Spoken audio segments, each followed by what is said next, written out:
Hello, everyone. Welcome to my spiritual GPS through Expansion Network. This is Vivian, and if you're just tuning in to the show, I want to help you understand that in the last few episodes, we have given you some beautiful tips that you can use when there's some emotional issues like anger or worry or guilt. So you can review that in the previous videos that we've made. So today it's February and it's love in the air, right?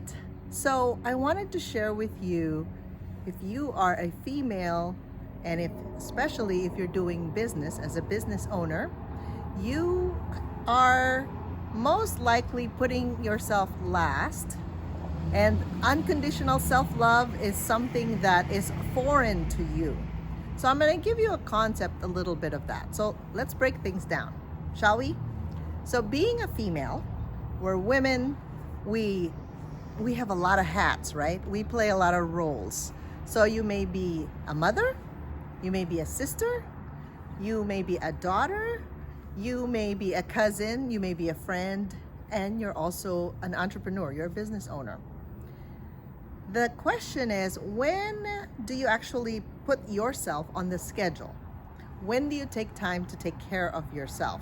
So I taught this class called Unconditional Self-Love just recently.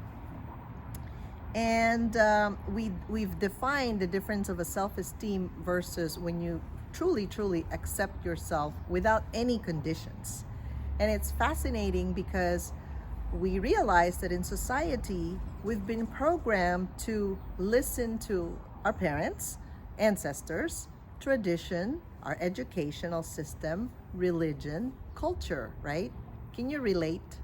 So if you think about who you are right now, a lot of us business owners, we achieve for more.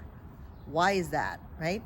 We challenge ourselves to go to the next level all the time. You've made the money, you've had kids, you have a husband or a partner, yet you're not feeling happy, you're not content, you're not satisfied, because there's a belief behind that called, I'm not good enough. So sit with that for a minute. Ask yourself, when you've achieved a goal, do you actually reward yourself or do you celebrate? If not, why are you not doing that? Are you not important? Do you think that you can't give yourself permission because you don't have time? Maybe you think you don't have the money yet or the budget for that. So the question is, what is the relationship you have with yourself? Okay, that's the first question you want to ask yourself, because you want to establish relationship with other people, right? Like when you're networking, you wanted to meet someone and you're looking for something. It could be you're looking for business, you're looking for a good friend, you're looking for someone to listen to you, you're looking for someone who can actually understand you. But if you don't have that relationship with yourself, then that comprises of the not good enough syndrome, or you don't really have the unconditional self-love. Because whether we like it or not, we live in a world of polarity. There would be good and bad. And if you're focusing on one aspect of you but not the other, then you're really not unconditionally loving yourself, right? Because no one is perfect. If you're perfect, you're an angel, you shouldn't be here anymore in this plane, right? In this planet. This is a school, so we all learn lessons. And the good thing is when we learn the lesson, we apply, we recognize it, right? The awareness is the number one tool. So if your life looks like it's always in emergency, I learned this from a book by Sonia Choquette, that there are 4 stages to really awakening your spirit, right? Awakening your inner guidance, your intuition. So if you're always in emergency, that's called awakening. So think about your life. Is it always like in a rut, like you're achieving something as a business owner? You have a lot of money coming in, almost like a windfall of money, but then it drains out very quickly. So is it always like that? Look at your pattern, because you might have what we call the paper doll syndrome in energy world. Repeating the same pattern over and over, it's just with different people. It could be in your partner or your relationship with others. So do you beat yourself up because you chose the wrong partner again? So that's not unconditional self-love, okay? Unconditional self-love is like, oh yeah, I have an awareness. It feels the same.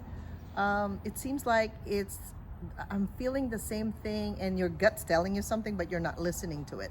So awakening is the first thing, right? And then when you start discovering, it's like discovering means you're probably going through a lot of exploration. You know, you're studying crystals, you're studying oils, essential oils, you're studying energy work, but you're not applying it. It's just nice to know, and you feel good when you get out of a class, right? Or you buy something and it's there, but then it becomes clutter later because you're not really knowing, how do I apply a rose quartz crystal? Maybe you don't know yet, right? So then the surrender part, that's the scary part, because your world may fall apart. Your world may actually explode. And you know what we do as humans? We like to go back to the familiar. We try to recreate what we had before. It's like, I wish I didn't go through all this spiritual stuff. But that's the point, right? It's the growth process. And I can tell you from experience, it'll never be worse. It just looks worse to you at the moment. But when you really surrender and realize what's the beauty behind the chaos that's happening, and it almost feels, like I said, your world exploded and you don't know how to put the pieces together. That's the part when, after that surrender, the flow comes in. You know, like whatever you think, it just happens immediately and God delivers it to you. So by human design, I'm a generator, which means I have to wait to respond. And us generators, we have a lot of energy, right? A lot of energy. So we don't know what to do with the energy. That's why we engage in projects and then say yes to all our friends. And then later we self-sabotage because we feel bad that we said yes, but we meant no. And then we don't have any time for ourselves. Again, that's not unconditional self-love. It's taking inventory and looking at your schedule and go, okay, can I really handle what I said yes to? Because if you can't, you do have to say no, because saying no to that person means saying yes to you. That's what it means, okay? And you have to forgive yourself for those incidents, because if that was your pattern before, like 2019 and below that, right? Before that, 2020 is about ease, grace, and flow. So if your life is in 2019 or before that, you are installing the wrong software in this new computer, which is 2020. So the energy doesn't work because you're using an old engine or an old software to this new reality, okay? So if you look at your whole life now, okay, you created this life, by the way.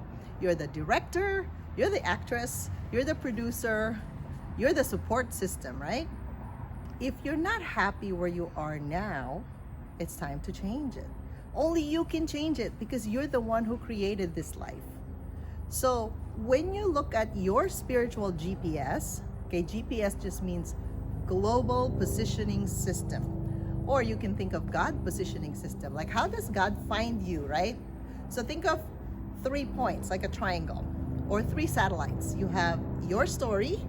The story is what you're running in your life for a while now. That's why you're in this moment. Your baggages. And sometimes our baggages are so much that we can't handle it anymore, but we're not willing to let go, right? And where do I want to go? So your soul, it wants to grow. It wants to feel love. It wants to feel freedom. It wants to feel it wants to know the truth. It wants to feel, what else does it want to feel? You want to feel alive, right? Because you're living.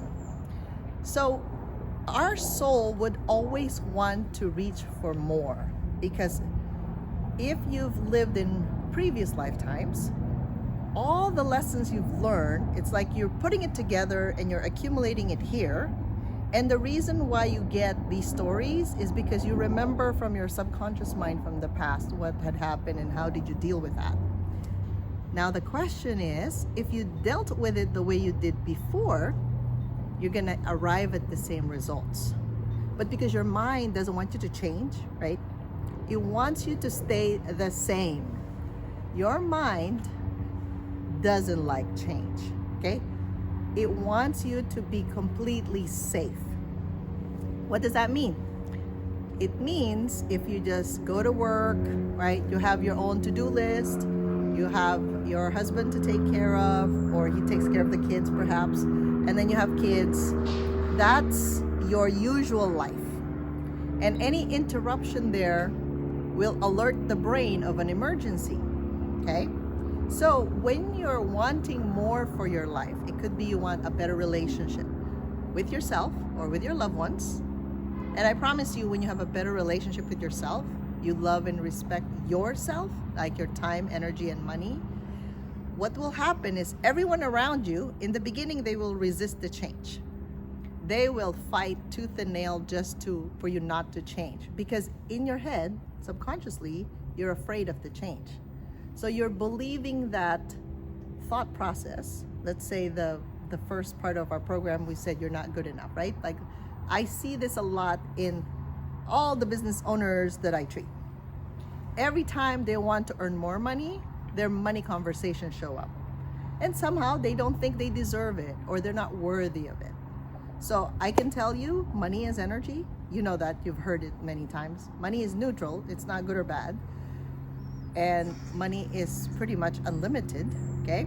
So the question is, how do you reward yourself? Remember we talked about the reward? So if you're not giving yourself a reward for a job well done, you're just gonna keep on going. Because I used to be like that. I've done 10 accomplishments and I look behind me and I'm like, oh, you guys haven't started with one. So, but I can never feel like satisfied. So I need another project again, because I'm a generator, remember? I want to do more.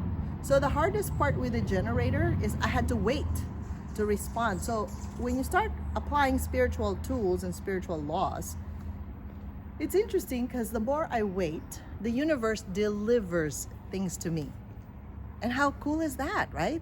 If you're a generator or a manifesting generator, similar, you have to wait a little bit, okay? You have to wait in order for you to actually, for God to give you what you're requesting, okay? So we pray, right? And then we have to wait. Okay, who are the people here that like to wait? We're so, we're so like stressed out, agitated. I gotta do something, right? So the other day I had been called for jury duty. And it's interesting because I have to sit there in the courtroom and observe. And I said, this must be a good learning experience. Because I was seeing how society, our legal system works. And you have to be in a box. They even tell you you can't go beyond. If I give you 2 parameters to decide based on the evidence, don't try to invent a third one and a fourth one.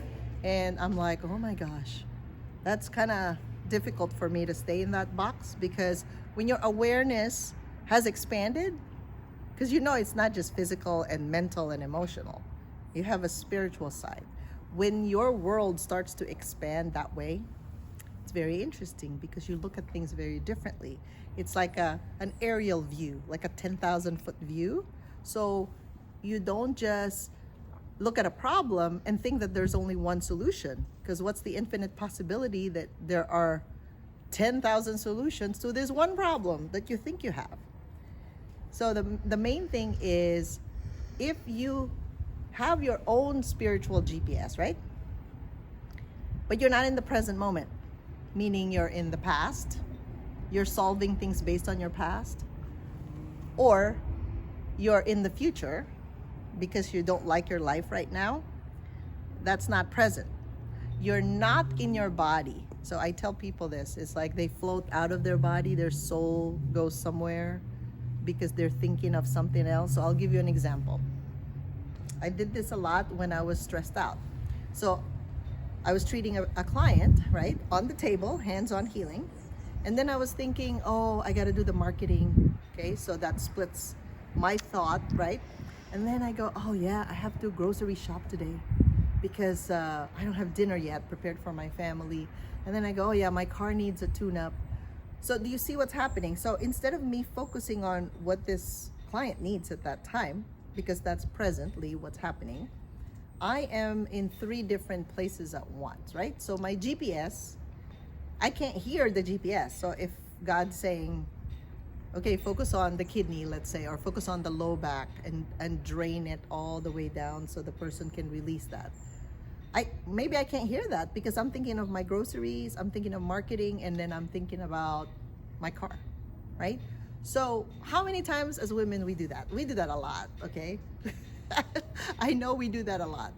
Where can we be just focused and calm in our bodies and really being present for the other person? That's what society is lacking nowadays is we're everywhere. And I know you wanted to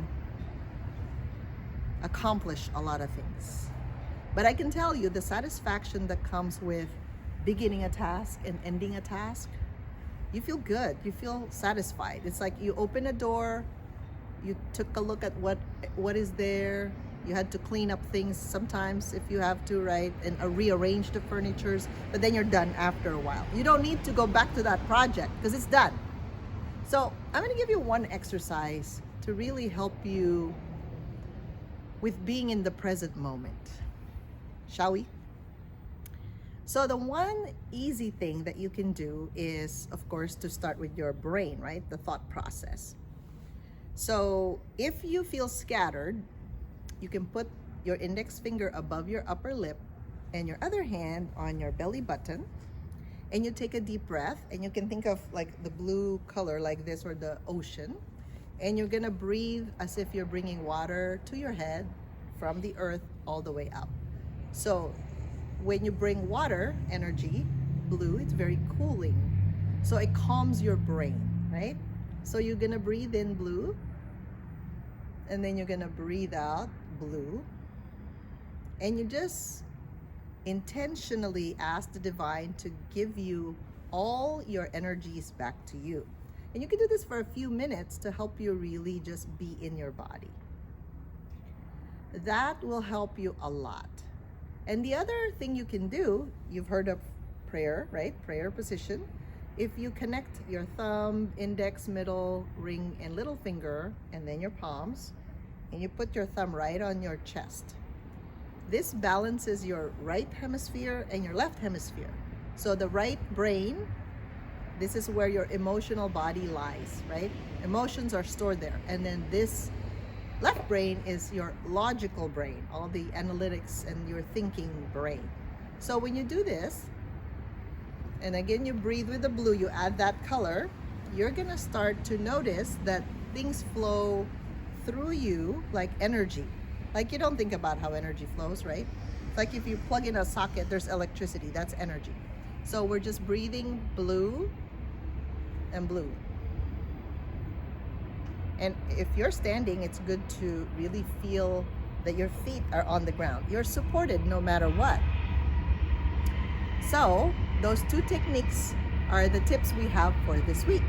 Because I know that when you start to do those exercises, whether it's bringing your energy back, breathing blue and blue, okay, behind your spine and in front of your spine, making it equal right now.